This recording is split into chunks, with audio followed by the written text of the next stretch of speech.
আসসালামু আলাইকুম। প্রিয় দর্শক, ডক্টর ইউনূস যখন যুক্তরাষ্ট্রে জাতিসংঘের সাধারণ অধিবেশনে যোগ দিতে গিয়েছেন, তখন সেই অধিবেশনের ফাঁকে উনি মেহেদী হাসানকে একটা ইন্টারভিউ দিয়েছিলেন। মেহেদী হাসান হচ্ছেন সেই সাংবাদিক যিনি একসময় বিবিসিতে ছিলেন, তারপর আল জাজিরায় ছিলেন, এখন নিজেই জিটিও নামে একটি আলাদা সংবাদ মাধ্যম গড়েছেন এবং উনি এই সংবাদ মাধ্যমে মোটামুটি চেহারা বলতে পারেন, ফেস বলতে পারেন, এবং উনি সাংবাদিক হিসেবে খুবই আপনার জনপ্রিয়। এবং ইন্টারভিউ যখন উনি করেন তখন ইন্টারভিউগুলো আসলে শোনার মতোই হয়। আপনাদের নিশ্চয়ই মনে আছে যে আওয়ামী লীগ সরকার থাকতে আওয়ামী লীগ সরকারের যিনি পররাষ্ট্র বিষয়ক উপদেষ্টা ছিলেন গওহর রিজভী, তাকে লন্ডনে একটা ইন্টারভিউ তখন বিবিসির পক্ষ থেকে রীতিমতো নাস্তানাবুদ করেছিলেন এই মেহেদী হাসান। উনি এর আগে 2017 সালের দিকে ডক্টর ইউনূসকেও ইন্টারভিউ করেছিলেন। তখন ডক্টর ইউনূস অবশ্য ক্ষমতার সঙ্গে সংশ্লিষ্ট ছিলেন না, তখন তিনি কেবলই একজন বাংলাদেশের নাগরিক এবং নোবেল বিজয়ী ছিলেন। যাই হোক, আমরা এই প্রসঙ্গে আমরা আসি। উনি যে ইন্টারভিউটা করেছেন এটা দুদিন আগের ইন্টারভিউ, 27 তারিখে সম্ভবত। বাট আমরা আজকে সকালে বিভিন্ন এবং অনেকে রাতে আমরা একটা রিল পেয়েছি প্রথম ফেসবুকে, 3 মিনিটের একটা রিল ছিল। সেই রিলে কিছু কিছু কথা ছিল। তারপর বিভিন্ন পত্রপত্রিকা, বিভিন্ন মিডিয়ার মাধ্যমে আমরা মোটামুটি একটা ধারণা পেয়েছি যে ইন্টারভিউগুলোতে কী কী বিষয় নিয়ে কথা হয়েছে, এবং এক একটা পত্রিকায় এক একভাবে এটাকে ডিসপ্লে করেছে তাদের পত্রিকায়, এবং যার যার পলিসি অনুযায়ী কেউ কেউ ডিসপ্লে করেছে যে উনি কীভাবে আমাদের এখানে সাম্প্রদায়িক দাঙ্গা হচ্ছে না এই কথাটা বলেছেন, কিভাবে ভারতীয় মিডিয়াগুলো প্রপাগান্ডা করেন সেই বিষয়ে কি বলেছেন, এগুলো অনেকে শিরোনাম করেছে। উনি এখানে আলোচনা করেছেন যে নির্বাচন কবে হবে, নির্বাচনের সময়সীমা নিয়ে কথা বলেছেন। এখানে উনি কথা বলেছেন যে তাদের সরকারের মেয়াদ কতদিন হতে পারে সেটা নিয়ে আলোচনা করেছেন। আওয়ামী লীগের নিষিদ্ধ হওয়া না হওয়া অথবা যে কোনো সময় আওয়ামী লীগের নিষিদ্ধ হওয়া থেকে উঠে যাওয়া নিয়ে আলোচনা করেছেন। তার সরকার নিয়ে মানুষের মধ্যে কী আশা নিরাশা আছে সেগুলো নিয়ে উনি কথা বলেছেন। তো আমি অত উচ্চনীত আলোচনা করতে পারবো না, আমি দুই একটা প্রসঙ্গে দুই একটা ওনার মন্তব্য নিয়ে আমি একটু বিশ্লেষণ করতেই চাই। সবচেয়ে নাকি যে জিনিসটা নিয়ে সবচেয়ে বেশি বিভ্রান্তি ছড়িয়েছে এবং একাধিক পত্রপত্রিকায় আমি দেখেছি, তারা হেডলাইন করেছেন যে আওয়ামী লীগের নিষেধাজ্ঞা যে কোনো সময় তুলে নেওয়া হতে পারে। এই ধরনের শিরোনাম বেশ কয়েকটা পত্রিকা করেছেন। আসলে কি ডক্টর ইউনূস এই কথা বলেছেন? উনি বলেননি। উনি কি বলেছেন সেটা শুনুন। উনি বলেছেন যে জিনিসটা সেটা হলো গিয়ে যে আওয়ামী লীগকে আমরা নিষিদ্ধ করিনি, আসলেই তো করেনি। আওয়ামী লীগের বিচার হচ্ছে, বিচার যতদিন সম্পন্ন না হবে ততদিন আওয়ামী লীগের রাজনৈতিক কর্মকাণ্ড স্থগিত থাকবে। তা রাজনৈতিক কর্মকাণ্ড স্থগিত আর দল নিষিদ্ধ তো এক জিনিস নয়। ছাত্রলীগকে নিষিদ্ধ করা হয়েছে, আওয়ামী লীগকে নিষিদ্ধ করা হয়নি। ছাত্রলীগ এবং হিজবুত তাহরির বর্তমানে বাংলাদেশের একই স্ট্যাটাসে দুটা সংগঠন, কিন্তু আওয়ামী লীগ তা নয়। তো যেহেতু যেটাকে নিষিদ্ধ করা হয়নি, স্থগিত করা হয়েছে, এই স্থগিতাদের যে কোনো সময় তুলে উঠে যেতেই পারে, এটা কোনো সমস্যা নাই। কিন্তু যাবে যে না, উঠে যে যাবে না, এটা ডক্টর ইউনূস নিজেই আবার ক্লিয়ার করেছেন। কীভাবে ক্লিয়ার করেছেন? উনি বলেছেন যে আওয়ামী লীগ নির্বাচনে অংশ নিতে পারবে না। কেন নির্বাচনে অংশ নিতে পারবেন? এই প্রশ্ন করেছে। খুব ছোটো ছোটো ছোটো ছোটো কতগুলো প্রশ্ন ছিল। আপনারা যদি প্রশ্নগুলো শুনেন তাহলে বুঝতে পারবেন। যেমন ওনাকে বলেছে নিষেধাজ্ঞার ব্যাপারে ডক্টর ইউনূস জবাব দিয়েছেন, না এটা ভুল, কারণ আমরা আওয়ামী লীগকে নিষিদ্ধ করিনি। সত্য কথা বলেছেন, করে নাই। তারপরে মেহেদী হাসান প্রশ্ন করেছে, মানে আপনারা কি তাদের নিবন্ধন বাতিল করেছেন? তিনি উত্তর দিয়েছেন, না নিবন্ধন নয়, কেবল তাদের রাজনৈতিক কার্যক্রম স্থগিত করা হয়েছে। ঠিকই বলেছেন। তখন মেহেদী হাসান জিজ্ঞাসা করেছেন এর মানে কি? ডক্টর ইউনূস উত্তর দিচ্ছেন, এর মানে হলো তারা কোনো রাজনৈতিক কার্যকলাপ করতে পারবে না। একটা রাজনৈতিক দল যদি রাজনৈতিক কার্যকলাপ করতে না পারে তাহলে তার থাকা না থাকার কি আছে? তার মানে দলটাকে কমায় রাখা হয়েছে। উদাহরণ দিয়ে বলি, ধরেন আপনি একটা মানুষ, আপনাকে আমি বললাম যে তুমি মানুষ আছো, ঠিক আছো, কিন্তু তুমি কোনো মানবিক কার্যক্রম করতে পারবে না। এখন মানুষ যদি মানবিক কার্যক্রম করতে না পারে তাহলে সেই মানুষের সঙ্গে মৃত মানুষের পার্থক্যটা কি? বলেন পার্থক্যটা কি? আপনি বলবেন যে আমি কোমায় আছি, আরে কোমায় থাকলেও তো আপনি শ্বাস প্রশ্বাস নিচ্ছেন, শ্বাস প্রশ্বাস নেওয়াটাও তো একটা মানবিক কার্যক্রম। তার মানে আপনি শ্বাস প্রশ্বাসও নিতে পারবেন না। তো একটা রাজনৈতিক দলকে যদি বলা হয় যে তুমি রাজনৈতিক কর্মকাণ্ড করতে পারবে না, তাহলে সে কী করতে পারবে? তাহলে এটাকে বোধহয় যে সায়েন্স ফিকশনে বলা হয় না যে হাইবারনেশন, আপনার হাইবারনেশন শীত নিদ্রায় আপনি যাবেন, 20 বছর 30 বছর পর হঠাৎ করে জেগে উঠবেন, হয়তো সেরকম কিছু।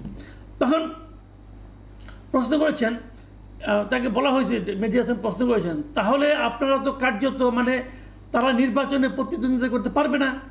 তখন আবার ডক্টর ইউনূস বলতেছেন কি শুনেন, না দলটি এখনও আছে।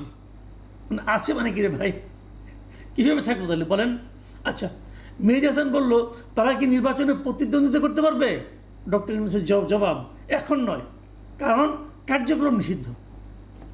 ভেরি ভ্যালিড উত্তর, যে যার কার্যক্রম নিষিদ্ধ সে নির্বাচন কীভাবে করবে? কারণ নির্বাচনের অংশ নেওয়া, নির্বাচন এটা তো ইটসেলফ একটা পলিটিক্যাল অ্যাক্টিভিটিস। তো আওয়ামী লীগ পলিটিক্যাল অ্যাক্টিভিটিসে অংশ নিতে পারবে না। তখন আরেকটা যেটা প্রশ্ন করা হয়েছে তাকে, ঠিক আছে তাহলে আগের সরকারের পুনরাবৃত্তি নিয়ে যে সতর্ক করা হয়েছিল তা থেকে এটি কীভাবে ভিন্ন? মানে আগে গভর্নমেন্টগুলি যা করতো আপনারা তাই করছেন। তখন উনি আবার জবাব দিচ্ছেন, তারা একটি দল হিসাবে বৈধ রয়েছে, তবে আপাতত তাদের কার্যক্রম স্থগিত। আমি বলতে চাচ্ছি যে কোনো সময় এটি উন্মুক্ত করা যেতে পারে। কে করবে উন্মুক্ত? আপনি করবেন? করবেন না, আপনি করবেন না। যে কোনো সময় হতে পারে, সেই যে কোনো সময়টা আজকে থেকে 20 বছরও লাগতে পারে, 10 বছরও লাগতে পারে, 10 বছর পরে হয়, সেটা যে কোনো সময় হলো। ভাই এগুলো হলো কথার মারপ্যাচ। আওয়ামী লীগকে যে স্থগিত করা হয়েছে কার্যক্রম, সেই স্থগিতাদেশ বহাল করার কোনো স্কোপ আছে বলে আমি মনে করি না। যেমন ধরেন, তখন প্রশ্ন করেছেন মেহেদী হাসান যে আপনি বলতে চাচ্ছেন আপনারা স্থগিত কার্যক্রম আবার শুরু করে দিতে পারেন? প্রশ্ন করছে, উত্তর দিচ্ছে, স্থগিত আদেশ তুলে নেওয়া যেতে পারে, এমন সম্ভাবনা আছে? আছে আবার নাই? আচ্ছা আছে। মেহেদী হাসান বললেন যে আপনারা দলটি নিষিদ্ধ করেননি, আপনারা শুধু বলছেন যে তারা আপাতত নির্বাচনে অংশ নিতে পারবে না। তার উত্তর ডক্টর ইউনূসের, ঠিক তাই। বলে দিলেন ঠিক তাই। দেখেন তারপরে দেখেন কীভাবে সেলফ কন্ট্রাডিক্টরি উত্তর আসে। প্রশ্ন হলো যে কিন্তু একটি গোষ্ঠীকে নির্বাচনে অংশগ্রহণ করা থেকে বিরত রাখা কিভাবে গণতান্ত্রিক হতে পারে? এটা মেহেদী হাসানের প্রশ্ন। ডক্টর ইউনূসের উত্তর শুনেন, এটি নির্বাচন কমিশন সিদ্ধান্ত নিয়েছে। এই দলের কার্যপ্রণালী দেখে এবং সম্ভাবনা বিবেচনা করে দেখেছে যে তারা পুরো নির্বাচন প্রক্রিয়াকে ব্যাহত করবে, তাই তারা মনে করেছে এটা না করাই ভালো। এই যে ডক্টর ইউনূসের বক্তব্যটুকু, এটাতে হলো চতুরতায় ভরপুর একটা বক্তব্য।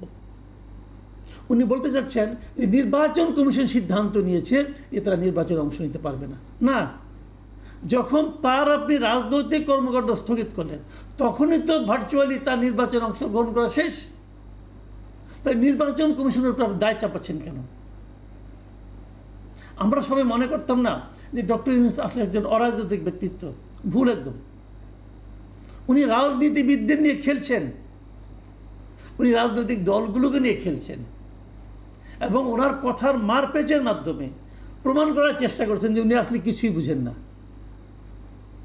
একেবারে ভুল ধারণা। আমি আরেকটা প্রসঙ্গ বলে শেষ করব, সেটা হলো যে দল মানে সরকার হিসাবে ওনাদের আয়ু কতদিন, ওনারা কতদিন থাকবেন, কতদিন থাকতে চান এবং নির্বাচন কবে দেবেন। এই প্রসঙ্গে মেহেদী হাসান নেপালের কথা উল্লেখ করেছেন যে নেপাল যে অন্তর্বর্তীকালীন সরকার যেটা আসছে তারা দায়িত্ব নিয়েই বলেছে তারা 6 মাসের মধ্যে নির্বাচন দেবে।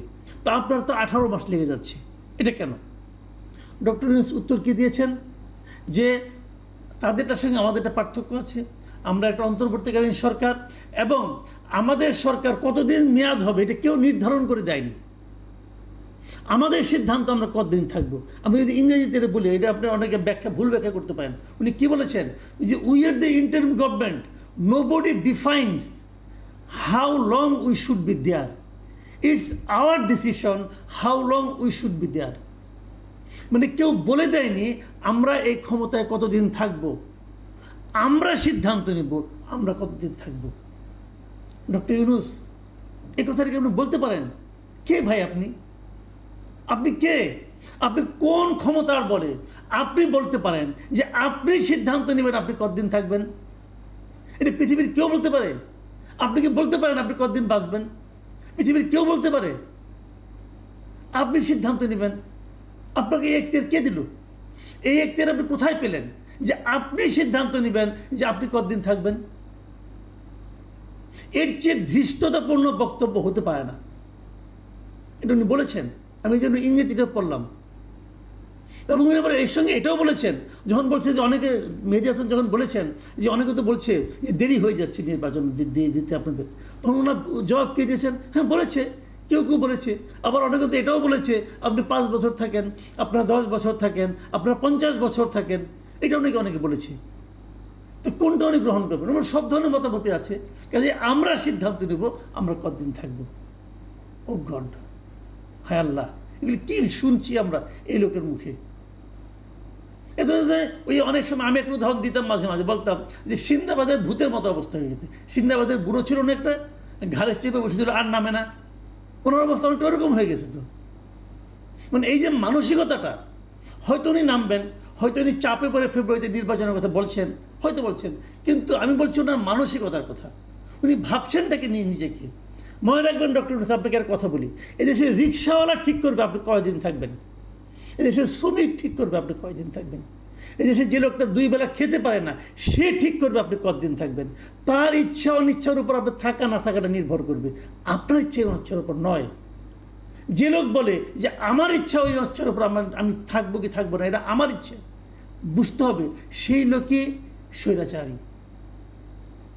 আপনি নিজেকে ওই খাতায় নিজের নাম লেখাচ্ছেন, বড় দুঃখজনক। এবং আমি মর্মাহত আপনার এই পতন দেখে, আপনার এই চিন্তার যে দৃঢ়তা, এটা আমাকে কষ্ট দিচ্ছে।